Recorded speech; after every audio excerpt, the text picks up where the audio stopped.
ভালো করে ভাজা হয়ে গেছে, তেল ছেড়ে দিয়ে গেছে। হলদি দিয়ে দিলাম, মরিচের গুঁড়ি দিয়ে দিচ্ছি, একটু রঙের জন্য একটু কালার মরিচ পাউডার দিয়ে দিচ্ছি, কাশ্মীরি মরিচ পাউডার। একই সাথে জিরা ধনের গুঁড়ি দিয়ে দিচ্ছি,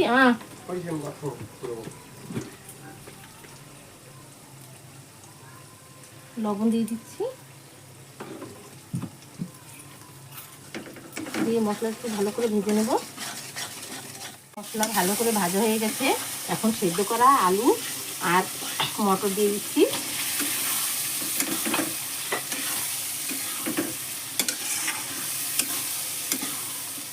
সাথে আমি পনিরটাও দিয়ে দিচ্ছি। সবই তো সেদ্ধ, সময় লাগবে না হতে।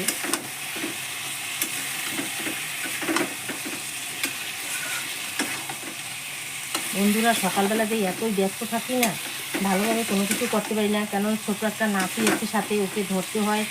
সমানে 4 জন মানুষ সকালবেলা কাজে লেগে যায়, 2 ছেলে, বৌমার ভাইও আছে, আর এই যে বাবাও বেরিয়ে যায় সকালবেলা। মানে 7টার ভিতরে সমস্ত রান্নাবান্না আমার কমপ্লিট করতে হয়। তারপরে তো ঘরের আশেপাশে কাজ আছে।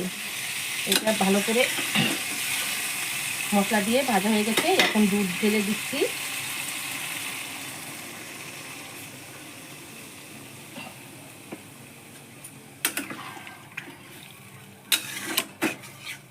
এটা করে হয়ে গেছে, হবে হবে। এখন গরম মশলা দিয়ে নামিয়ে নেব।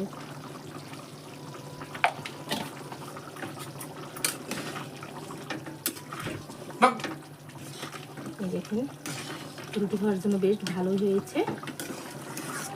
এখন আমি তাড়াতাড়ি রুটিটা বানিয়ে নেব। এই যে বন্ধুরা, আমার মটর পনিরের তরকারি হয়ে গেছে। এখন আমার ঢালারও সময় নেই, এখন আমি রুটিটা বানিয়ে নেব, সবাই খাবে এখন। বন্ধুরা, আমার মটর পনির হয়ে গেছে। এই দেখেন, এটা দিয়ে সবাই রুটি বা পুরি খাবে। যদি আমার এই রান্নাটা ভালো লাগে, লাইক কমেন্ট সাবস্ক্রাইব করে দেবেন। আমি আবার অন্যরকম রান্না নিয়ে আপনাদের সামনে হাজির হব। টাটা। এটা হচ্ছে আমাদের সকালের খাবার।